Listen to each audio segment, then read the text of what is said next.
اگر ہماری فقہ میں بھی مکتب فکر ہے نا تو پریشانی کی بات نہیں ہے، لیکن مکتب فکر کی امپلیمنٹیشن بہت نیچے کے قانون پر ہوتی ہے. بنیادی قوانین میں اسلام میں کوئی اختلاف نہیں. ہمارے اختلافات کو ہائی لائٹ کر کے اسلام سے دور کیا گیا ہے، ورنہ اسلام میں اختلافات کوئی نہیں. یہ جو فقہی اختلافات ہیں نا مکتب فکر کے، یہ بہت ہی فروعی یعنی کہ چھوٹی معمولی چیزوں میں جن سے کوئی فرق پڑنے والا نہیں ہے. تو اللہ رب کریم کہتے ہیں کہ اگر یہ انسانی تخلیق ہوتی نا تو اس میں مختلف آراء ہوتی، مختلف نظریات ہوتے، مختلف چیزیں ہوتی، لیکن یہ تو ایک رنگ میں چلا جا رہا ہے شروع سے آخر تک. آپ یہی دیکھ لیجئے عبادت کے انسان نے کتنے ڈھنگ بنا رکھے ہیں. اگر آپ مذہب پر کوئی کتاب پڑھیں کہ مذہب دنیا کے مذاہب کیا ہیں، تو کوئی بتوں کو پوج رہا ہے، کوئی چاند ستاروں کو پوج رہا ہے، کوئی قبر پرستی کر رہا ہے، کوئی روحوں کو پوج رہا ہے، کوئی آگ کو پوج رہا ہے، کوئی درختوں کو پوج رہا ہے، کوئی سانپوں کو پوج رہا ہے، کوئی باندروں کو پوج رہا ہے. ہر کسی نے اپنا ایک علیحدہ ہی قصہ بنایا ہوا ہے، یہاں تک کہ شیطان تک کی پوجا ہو رہی ہے. ہر چیز میں اختلاف ہے نا، انسان کی فطرت ہے اختلاف رائے کرنا. تو اللہ فرماتے ہیں اگر یہ انسانی تخلیق ہوتی تو اس کے قوانین میں تم اختلاف پاتے. ایک تو اس سبب سے کہ مختلف مکتب فکر کی آراء آتی تو اختلاف ہوتا، اور دوسرا وقت کے ساتھ انسان کی رائے بدلتی رہتی. تو جیسے جیسے آگے بڑھتے جاتے کچھ نہ کچھ چینج ہوتا چلا جاتا. لیکن قرآن میں تو یک رنگی ہے، شروع سے آخر تک ایک ہی احکامات ہے، کوئی فرق نہیں آیا حکموں میں.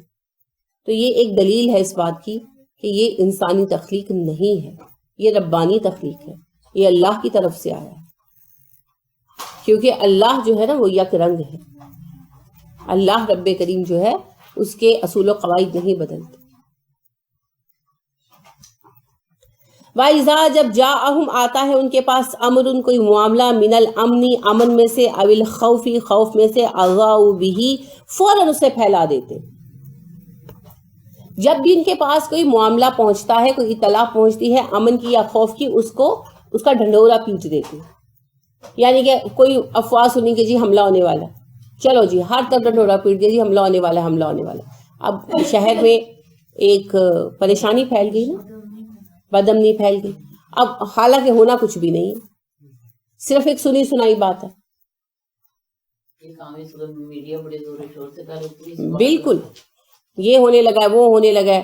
ابھی کل ہی مجھے کسی نے ایک میسج بھیجا ہوا تھا کہ کیپ ٹاؤن میں اپریل میں پانی ختم ہونے والا. اچھا جی، یعنی اتنا اگر کم پانی رہ گیا ہے کہ اپریل میں ختم ہونے والا، تو کیپ ٹاؤن ابھی آباد کیسے ہے پھر؟ یعنی آپ خود سوچیں کہ آبادی اتنا کم پانی ہے کہ اگلے مہینے ختم ہو جانا ہے، تو لوگ ابھی وہاں کیسے رہ رہے ہیں؟ کوئی عقل کی بات کرو. اس طرح کی اور بڑا انہوں نے ڈرامیٹک بنایا ہوا تھا. پانی ختم ہو رہا ہے کیپ ٹاؤن میں، 1 صدی بعد نہیں، 50 سال بعد نہیں، 10 سال بعد نہیں، 1 مہینے بعد اپریل میں. تو میں نے تو یہیں تک دیکھ کر بند کر دیا، میرے کو تو ٹائم ضائع کرنا. کیونکہ ایسے بھلا ہو سکتا ہے کہ ایک شہر جس کی لاکھوں کی آبادی ہے، کیپ ٹاؤن مشہور شہر ہے افریقہ کا، اور اس کی آبادی بہت زیادہ ہے اور بڑا آباد شہر ہے. تو اتنا آباد شہر، اللہ رحم فرمائے، وہاں پانی اتنا کم ہو گیا ہو کہ 1 مہینے میں ختم ہو جانے والا ہو، اور لوگ وہیں پر رہیں، ہجرت کر کے نہ جائیں، جگہ چھوڑ کر نہ جائیں. یہ کیسے ممکن ہے؟ نقل مکانی نہ کریں، یہ کیسے ممکن ہے؟ اور پوری دنیا میں رولا نہ پڑا ہو. 2010 میں کہ پتہ نہیں 12 میں دنیا کے نقشے سے پاکستان کا نام مٹ جائے ہو گئی. ہاں جی، یہ ساری جو ہوتی ہے نا ہیئر سیز ہوتی. اللہ فرماتے ہیں وَلَوْ اگر ردوہ لوٹاتے اس بات کو الی الرسول رسول کی طرف و الی اولی الامر منہم اور اپنے اولی الامر کی طرف. اولی الامر کون ہے؟ جنہیں فیصلے کا اختیار دیا گیا ہے، یعنی کہ امیر، جماعت کے امیر. ظاہری بات ہے رسول اکرم صلی اللہ علیہ وسلم تو مدینہ میں تھے نا. اب ہو سکتا ہے کوئی بات کسی دیہات سے آئی ہو تو وہاں کا جو بڑا ہے اس کو پہنچائی جائے.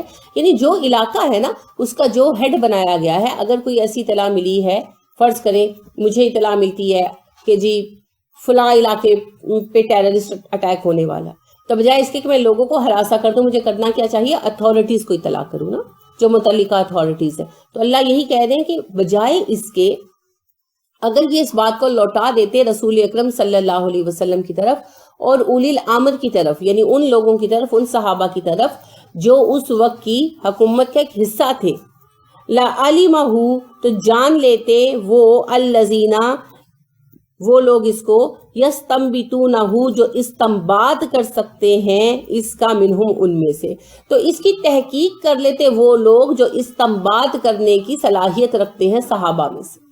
استنباط ہوتا ہے کسی چیز کی متھ نکالنا، کسی کا نچوڑ نکالنا، کسی چیز کا نتیجہ خیز فیصلہ کرنا۔ تو اللہ فرماتے ہیں جو اطلاع ملی تھی اگر اسے اللہ اور رسول کی طرف لوٹا دیتے اور ذمہ دار صحابہ کو پہنچا دیتے تو ڈیوٹی لگا دی جاتی نا صحابہ کی، تو صحابہ تحقیق کر کے اس میں سے اصل بات باہر نکال لیتے اور صحیح بات مستنبط کر لیتے، یعنی صحیح بات کا پتہ چلا لیتے۔ اور پھر اگر جنگ ہونے والی تھی، حملہ ہونے والا ہے تو اس کی روک تھام کر لی جاتی، اور اگر افواہ تھی تو بتا دیا جاتا افواہ۔ تو اس سے پھر پتہ کیا چلا اللہ کس چیز پر ناپسندیدگی ظاہر کر رہے؟ افواہیں نہ پھیلاؤ، کیونکہ افواہوں سے کیا ہوتا ہے؟ انتشار پیدا ہوتا ہے، انتشار پیدا ہوتا ہے، لوگ منتشر ہو جاتے ہیں، معاشرے میں بدامنی آتی ہے۔ تو اگر آپ کو کوئی اطلاع ملی ہے اور آپ کو شبہ ہے کہ اطلاع صحیح ہو سکتی ہے تو جا کر اتھارٹیز کو اطلاع دیں۔ جیسے آپ دیکھیں کہ آج اگر کوئی مارکیٹ میں جائے، جیسے ریلوے کیریج شاپ ہے، اور وہاں جا کر وہ شاپ شور مچا دے کہ یہاں بم پڑا ہوا ہے، تو کیا ہوگا؟ سٹمپیڈ ہو جائے گی نا، بھگدڑ مچ جائے گی، کتنے لوگ ہلاک ہوں گے، کتنا مسئلہ ہوگا۔ اگر پتہ چلے بھی تو کیا کرنا چاہیے؟ اگر آپ کو ٹک ٹک کی آ بھی رہی ہے تو ایمرجنسی نمبر پر کال کریں۔ آپ کا رولا ڈالنے سے کیا ہوگا؟ بلکہ الٹا نقصان ہوگا، چاہے بعد میں پتہ چلے بیچ میں کلاک ہی پڑا ہوا تھا کسی کا، وہ ٹک ٹک کا جاتا ہے نا۔ تو یہی بتایا گیا کہ افواہیں مت پھیلاؤ، کیونکہ افواہوں کے نتیجے میں خوف و ہراس پھیلتا ہے، انتشار پھیلتا ہے۔ اگر تمہارے پاس کوئی اطلاع ہے اور تمہیں شبہ ہے کہ وہ اطلاع صحیح ہو سکتی ہے تو اتھارٹیز کے ساتھ رابطہ کرو، کیونکہ انتشار کی صورت میں ایک ایک دن کا کاروبار جو ہے نا وہ نقصان کا باعث بن جاتا ہے۔ ایک ایک دن کا کاروبار ہوتا ہے نا، اگر ایک دن خوف و ہراس پھیل گیا اور لوگ دکانیں بند کر کے بھاگ گئے تو اوور آل پورے ملک کو لاکھوں کا نقصان ہو جاتا ہے، کروڑوں کا نقصان ہو جاتا ہے۔ اور پھر بھگدڑ مچنے سے جو نقصان ہوتا ہے وہ علیحدہ، جو جانے جاتی ہیں وہ علیحدہ۔ تو اسی لیے اللہ کریم نے فرمایا کہ اس طرح کی باتیں مت کرو۔ اگر تمہیں پتہ چلا ہے کوئی بات اور تمہیں لگتا ہے کہ وہ بہت عظیم الشان کوئی انکشاف ہے تو پھر جا کر کیا کرو؟ اتھارٹی سے رابطہ کرو، کال کرو ایمرجنسی نمبر پر۔ لوگوں میں پریشانی اور حواس باختگی مت پھیلاؤ۔ وَلَوْ لَفَضْلُ اللَّهِ عَلَيْكُمْ، اگر نہ ہوتا اللہ کا فضل تم پر، وَرَحْمَتُهُ اور اس کی رحمت، لَتَّبَعْتُمْ تو پیروی کرتے تم الشیطان شیطان کی، الا مگر قلیلاً بہت تھوڑے۔ اگر تم پر اللہ کا فضل اور اس کی رحمت نہ ہوتی تو تم میں سے تھوڑے لوگوں کے علاوہ اکثریت شیطان کی پیروی کرتی۔ کس چیز کو شیطان کی پیروی کہا گیا یہاں؟ افواہ سازی کو۔ تو کون کر رہا ہے؟ آپ کا میڈیا ہے نا، روز ایک نئی افواہ ہے، روز ایک نئی کہانی ہے، اور ان افواہوں کی کوئی حقیقت بھی نہیں ہے۔ کبھی کہتے ہیں جی پانی ختم ہو جائے گا، کبھی کہتے ہیں جی پیٹرول ختم ہو جائے گا، کبھی کہتے ہیں جی پاکستان مٹ جائے گا، کبھی کہتے ہیں جی فلاں صوبہ مٹ جائے گا، کبھی کہتے ہیں کہ جی دنیا ہی مٹ جائے گی۔ 2012 کا سال یاد ہے نا، کتنا رولا پڑا ہوا تھا۔ اب دیکھیے یہ سب کیا ہے؟ صرف اپنا پروگرام چلانے کے لیے افواہیں پھیلانا۔ آپ کو یاد ہے کہ یہ محرم کے مہینے میں کسی ٹی وی چینل پر ہی یہ آئی اطلاع، پتہ نہیں کون سا نیوز چینل تھا، کہ جی وہ چاند جو ہے اس کے اوپر یا حسین لکھا ہوا ہے، اور لوگوں کی لائنیں لگ گئی ٹی وی چینل کے باہر وہ منظر دیکھنے کے لیے۔ تو میں کوشچن یہ کر رہی تھی گھر میں اپنے، یعنی بچوں نے مجھے وہ دکھایا، ٹی وی تو ہے نہیں تو وہ نیٹ پہ مجھے دکھایا کہ دیکھیں لوگوں کی لائنیں لگی ہوئی۔ تو میں نے کہا مجھے یہ سمجھ نہیں آتی ہمارے لوگ اتنے بے وقوف کیوں ہیں؟ اگر چاند کے اوپر لکھا ہوا ہے تو وہ صرف ان کے کیمرے میں کیوں نظر آ رہا ہے، آسمان پہ نظر کیوں نہیں آ رہا؟ کیا مذاق بنایا ہوا ہے؟ اور اصل مسئلہ یہ ہے کہ لوگوں کا انٹلیکچوئل لیول کیا ہے، اس قدر بے وقوفانہ حرکت۔ اگر چاند کے اوپر لکھا ہوا ہے تو دیکھنے کے لیے چھت پہ چڑھو، ٹی وی چینل کا رخ کیوں کر رہے ہو؟ تو یہ کیا ہے؟ افواہ سازی، صرف ایک دن اپنی ریٹنگ بڑھانے کے لیے، صرف ایک دن اپنی ریٹنگ بڑھانے کے لیے افواہ، اور وہ بھی جھوٹ گڑنا۔ تو عجیب و غریب اس طرح کی باتیں۔ اور آپ کو پتا ہے روز ہی کبھی سیاستدانوں کے بارے میں دھڑ کر کے وہ آ جاتے جی یہ انکشاف ہو گیا، وہ انکشاف ہو گیا، کبھی ایکٹرز کے بارے میں، کبھی کرکٹرز کے بارے میں، اور ساری باتیں اکثر و بیشتر جھوٹ نکلتی۔ تو سارا کام یہ پھر کیا ہے؟ شیطان کا کام، سب شیطان کی پیروی میں لگے ہوئے۔ تو اب جو کہتے ہیں نا کہ میڈیا کا کام جائز ہے کہ نہیں، کیمرہ مین یا فلانا یا فلانا یا فلانا، اس حوالے سے پھر سب حرام اور ناجائز کام۔ پازیٹیو استعمال کریں نا تب جائز ہے۔ یہ میڈیم حرام نہیں ہے، یہ میڈیم حرام نہیں ہے، میڈیا کا طریقہ کار غلط ہے. ٹھیک ہے، لہٰذا آپ دیکھیے کہ جو پیس ٹی وی ہے اس کے جتنے لوگ کام کر رہے ہیں، جو کچھ کما رہے ہیں بالکل حلال اور نیک کمائی کما رہے ہیں. پیغام چینل ہے، اچھا چل رہا ہے جہاں تک میں نے دیکھا ہے. تو اس کے جو لوگ کما رہے ہیں بہت اچھا کما رہے ہیں. اسی طرح آپ دیکھیں کہ کچھ عرب چینلز بھی ایسے ہیں جو دین ہی کا کام کر رہے ہیں، تو اس کے جتنے ٹیکنیشین ہیں، جتنے بھی لوگ ہیں، وہ صحیح کما رہے ہیں. اب اس کے برعکس یہ ہمارے جو چینلز آ جاتے ہیں جتنے بھی ہیں، کسی ایک کا نام نہیں میں لوں گی کیونکہ سارے جتنے بھی ہمارے لوکل چینل ہیں اور جتنے بھی انٹرنیشنل چینل ہیں اس میں بی بی سی وغیرہ بھی شامل ہے، کہ جو ہر وقت سنسنی خیزی مچاتے رہتے ہیں، جھوٹ بولتے رہتے ہیں، ہر وقت افواہ سازی کرتے رہتے ہیں، جھوٹی باتوں کو لوگوں میں پھیلا کر ہیجان برپا کرتے ہیں تاکہ 2 دن کے لیے ہماری ریٹنگ بڑھ جائے. آپ کو یاد ہے وہ اسلام آباد میں انہوں نے جو ڈرامہ کیا تھا، وہ ایک بندہ اپنی بیوی وغیرہ کو گاڑی میں بٹھا کر راستہ روک کے کھڑا ہو گیا تھا. 5 گھنٹے یہ تماشا چلا تھا اور 5 گھنٹے لوگوں کی زندگی کے ضائع ہوئے، کیونکہ وہ ایسے لگ رہا تھا کہ پتہ نہیں کیا ہو جائے گا. لوگ ٹی وی کے آگے سے اٹھ نہیں رہے تھے بلکہ چھٹیاں لے کر دکانیں بند کر کے گھروں میں آ کر ٹی وی کے آگے بیٹھ گئے کہ کیا ہو گیا. تو لوگوں کی زندگی کے 5 قیمتی گھنٹے ضائع ہوئے اور بعد میں کیا کہنے لگے، یہ سارا تو ڈرامہ تھا، فلاں نے رچایا تھا، فلاں نے رچایا تھا، فلاں نے رچایا تھا. میں نہیں جانتی کس سے رچایا، لیکن بات یہ ہے اس میں سب انوالو. روز کوئی نہ کوئی نیا قصہ، روز کوئی نہ کوئی نیا قصہ. تو یہ جو افواہ سازیاں ہیں نا، یہ سب شیطان کی پیروی ہے. چینلز کا کام ہونا چاہیے پیغام پھیلانا، اللہ کا، ہدایت کا، اطلاع اچھی دینا، اچھی اطلاع دینا، ضروری خبریں دینا، جرائم کو عام نہیں کرنا. کیونکہ جو مسلمان میں فحاشی پھیلانا چاہیے ان پر لعنت کی گئی. تو بری باتیں پھیلانا نہیں، گندی باتیں پھیلانا نہیں.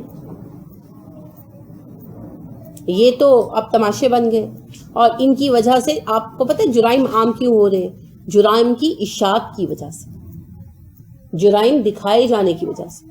ایک طرف خبروں میں دکھائے جاتے ہیں، دوسری طرف مختلف جرائم کے اوپر ڈرامے بنائے جاتے ہیں. اب دیکھیں یہ جو کرائم پیٹرول قسم کی چیزیں آتی ہیں اور وہ سنسنی خیز ہوتی ہیں اور ان میں پورا وہ طریقہ کار ٹیچ گویا کرتے ہیں کہ ایسے ایسے ایسے ایسے سے جرم کیا. تو پھر لوگ کیا سیکھیں گے، ان پر کیا اثر آئے گا، خاص طور پر بچے جس کو نہیں پتا اس کو بھی طریقہ آ جائے. تو یہ سارا کچھ جو ہے نا، یہ سارا کچھ جو ہے یہ ذہنی طور پر لوگوں کو بیمار کر دیتا ہے. تو افواہ سازی منع ہے. لہٰذا میڈیا کا یہ سارا کام جو افواہ پر بیس کرتا ہے یہ معاشرے کی تباہی کا ذمہ دار ہے. اب اللہ فرما رہے ہیں اگر میرا تم پر فضل نہ ہوتا تو تم میں سے اکثریت شیطان کی پیروی کرتی، تھوڑے لوگوں کو چھوڑ کر، یعنی افواہوں پر کان دھرتی اور افواہیں پھیلاتی. تو پھر اس وقت میڈیا سے متعلق اکثریت اسی کام میں لگی ہوئی ہے، تو شیطان کی پیروی کر رہی ہے.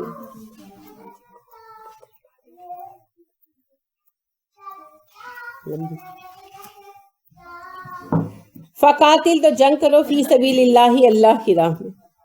تو اللہ کی راہ میں جنگ کرو. لا تکلفو، نہیں تم مکلف بنائے گئے، تمہیں تکلیف نہیں دی گئی، الا مگر نفسہ کا، اپنی جان کے لیے، وحرز، اور ابھاری المؤمنین، مومنوں کو. اے نبی صلی اللہ علیہ وسلم آپ صرف اپنی جان کے لیے پابند بنائے گئے ہیں، مومنوں کو صرف ابھارنا آپ کے ذمے ہے. یعنی اللہ کہہ رہے ہیں، یہ تو بیچ میں آگے نا جنگ کے حوالے سے سنسنی خیزی پھیلانے پر ایک اللہ کا اعتراض، اب دوبارہ موضوع پر آگے، کیونکہ موضوع تو جنگ کا چل رہا تھا. تو اللہ نے کہا جب وقت آ جائے جنگ کرنے کا تو اللہ کی راہ میں جنگ کرو، اللہ کی راہ میں جنگ کرو. اور ساتھ ہی یہ ارشاد فرمایا کہ اے نبی صلی اللہ علیہ وسلم آپ صرف اپنے لیے پابند ہیں، کہ یعنی حکمن آپ اپنے آپ کو لانے کے پابند ہیں، باقی یہ حکم سب مومنوں کے لیے، ان کو سنائیں، ان کو ترغیب دیں، اور پھر اگر کوئی نہ آنا چاہے تو اس کو مجبور نہیں کرنا. پھر وہی بات ہے، ڈنڈے مار کر دین پر عمل نہیں کرانا. جہاد جیسے کام میں بھی ڈنڈے مارنے کی ضرورت نہیں.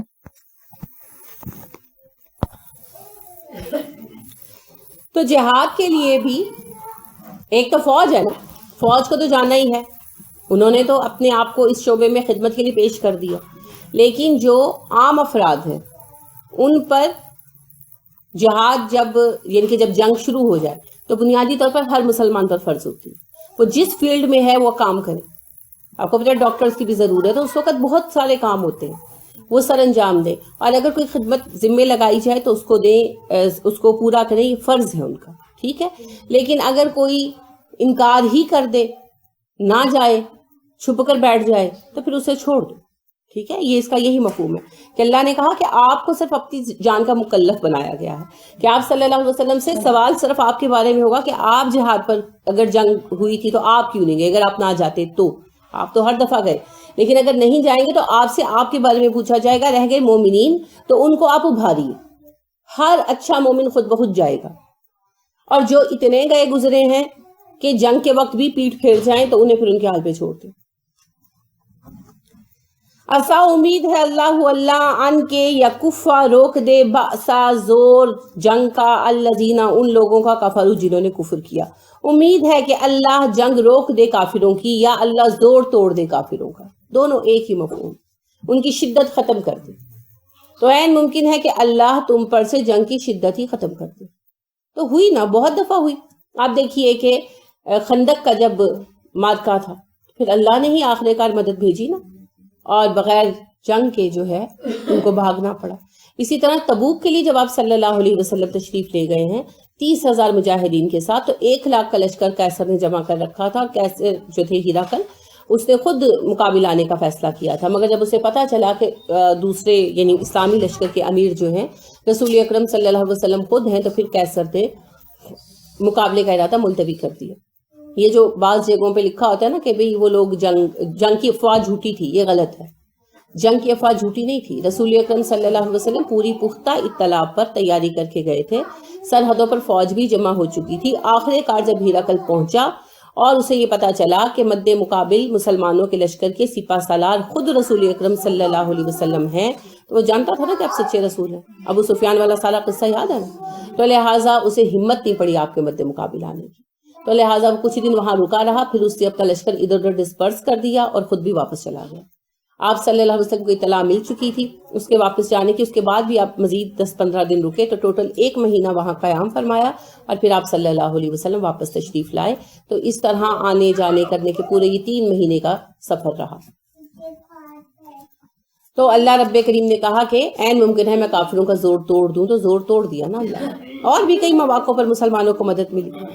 واللہ، اور اللہ اشد سب سے زیادہ شدید ہے، بأسن طاقت میں، واشد اور سب سے زیادہ شدید ہے، تنقیلا عبرت ناک سزا دینے میں. نکیل ڈالنا بولتے ہیں اردو میں، نکیل ڈالنا یہی لفظ ہے. نون کاف لام، نقل ہوتا ہے عبرت بنا دینا. نکالن کا لفظ آپ نے پڑھا ہے؟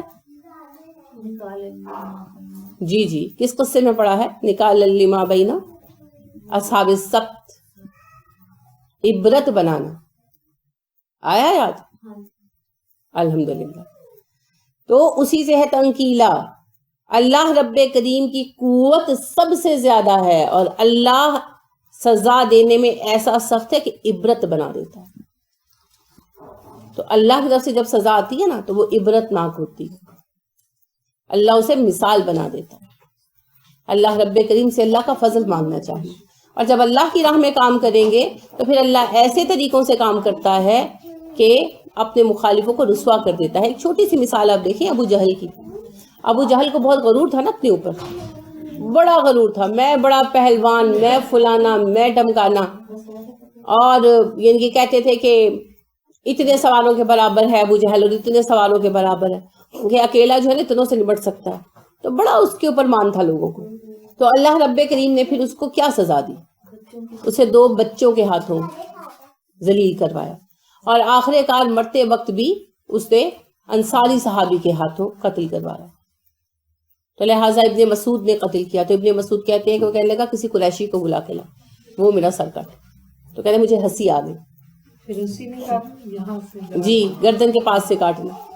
تو آپ دیکھیے کہ اس کو غرور بہت تھا نا، تو اللہ نے اس کے غرور کو مٹی میں کیسے ملایا، اسے 2 بچوں کے ہاتھوں زخمی کرایا اور ایک انصاری کے ہاتھوں قتل کروایا. تو اسے اسی بات کا رنج رہا. آپ دیکھیے کہ اللہ پھر اس طرح سے رسوا کرتے اپنے دشمنوں کو. اسی کو کہا عبرت بنانا. من کون ہے یشفع سفارش کرے شفاعتن سفارش حسنتن اچھی یکن ہوگا لہو اس کے لیے نصیب حصہ منہا اس میں سے. جو کوئی سفارش کرے گا اچھے کام کی اس کے لیے اس میں سے ایک حصہ ہوگا. یعنی کوئی اچھا کام کوئی خیر کا کام, جیسے آپ کہیں کہ بھئی میں پانی کی ٹینکی لگوا دوں اور جو ہے وہ لوگ پانی پیئیں, گرمی آ رہی ہے, تو آپ اپنے شوہر کو کہیں اور شوہر مان جائے لگوا دے, تو پیسے تو شوہر کے لگے, مشورہ آپ نے دیا تو آپ کو اجر ملے گا. کوئی بھی ایسا کام کہیں بھی آپ شروع کرتے ہیں جس سے خیر پھوٹے. آپ دیکھیے کہ جیسے عمر فاروق رضی اللہ عنہ نے کہا کہ قرآن کو کتاب کی شکل میں لکھ لیتے. پھر ابو بکر صدیق رضی اللہ عنہ دوسرے بندے تھے جس میں شامل ہوئے, تیسرے پھر زید بن ثابت تھے.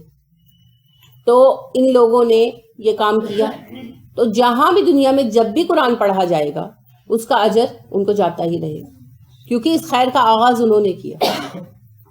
تو اس طرح جس نے جو خیر رکھی, کوئی کہیں کسی بھی کام کا آغاز کر دیتا ہے, کسی اچھے کام کا آغاز کر دیتا ہے, تو اس کو پھر اس میں سے حصہ ملتا رہتا ہے.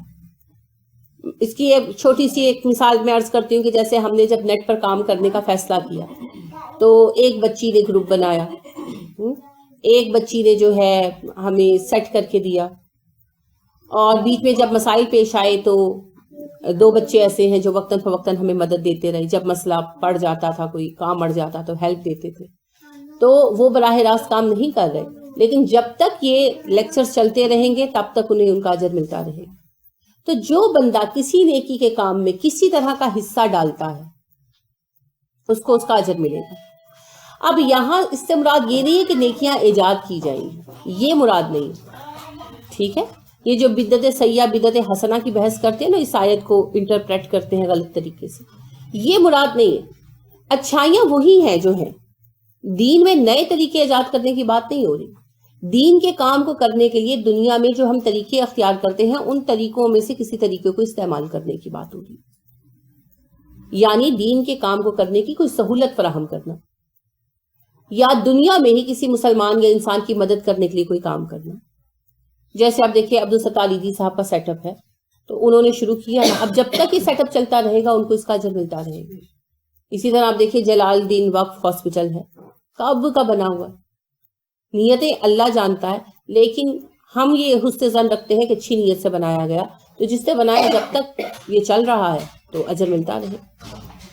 تو اس طرح سے نیک کام وہی ہے جو بتائے گئے. ہم اس بات کا سہارا لے کر نئے کام گھڑ نہیں سکتے.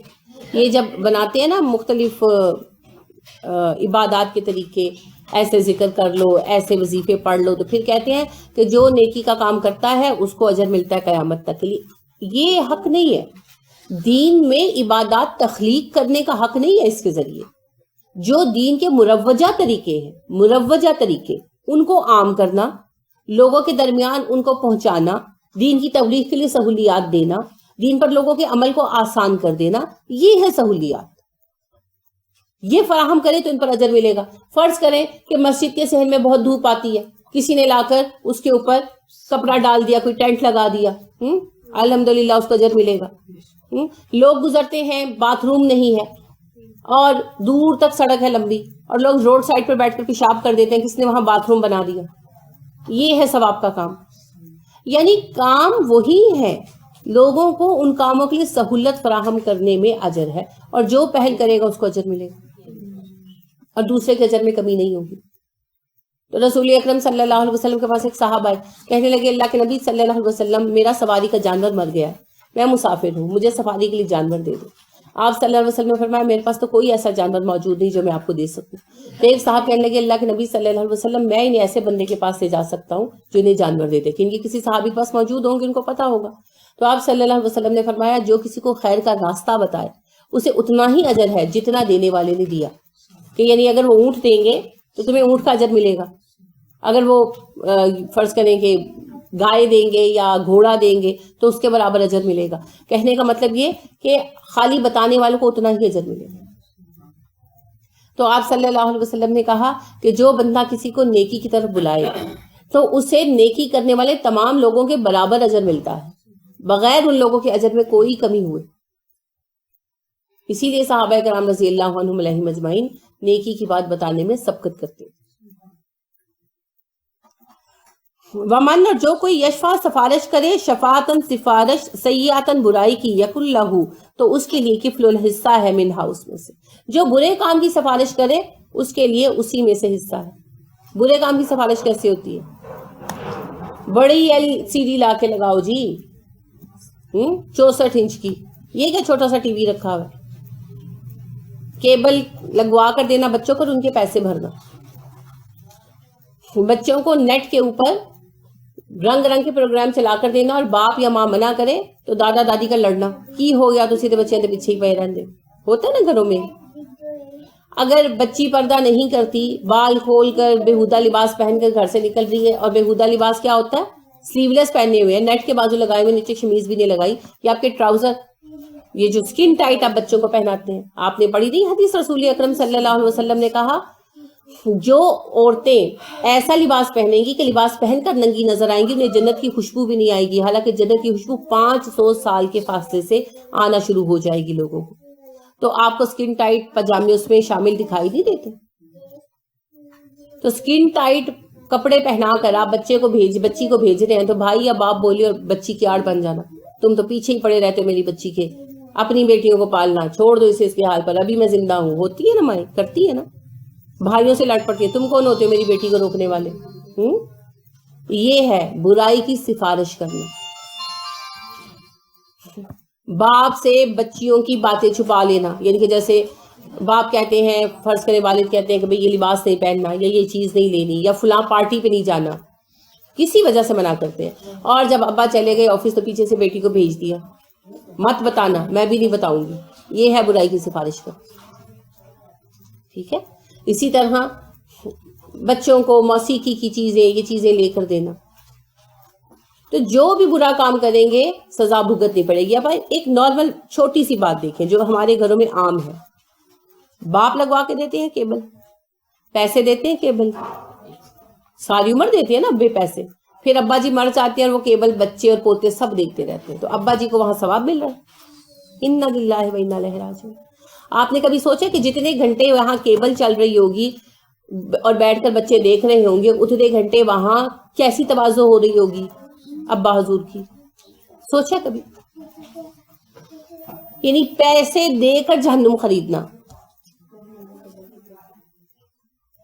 لہذا جو برا کام کرے گا اس برے کام کے جب تک اثرات باقی رہیں گے اسے سزا ملتی رہے گی. جس نے جس برے کام کی داغ میل ڈالی. تو یہ جو کہتے ہیں نا کہ جی فلاں تو انسانی حقوق کی چیمپئن تھی خاتون، فلاں صاحب تو عورتوں کی آزادی کے لیے ساری زندگی لڑتے رہے اور مر گئے.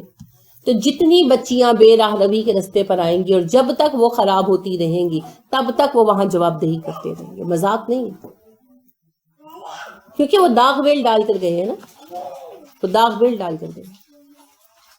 تو ہر کام کرنے سے پہلے یہ ضرور سوچ لیں کہ جب وہاں جائیں گے تو اس کام کا جواب کیسے دیں گے، کیونکہ جواب تو دینا پڑے گا.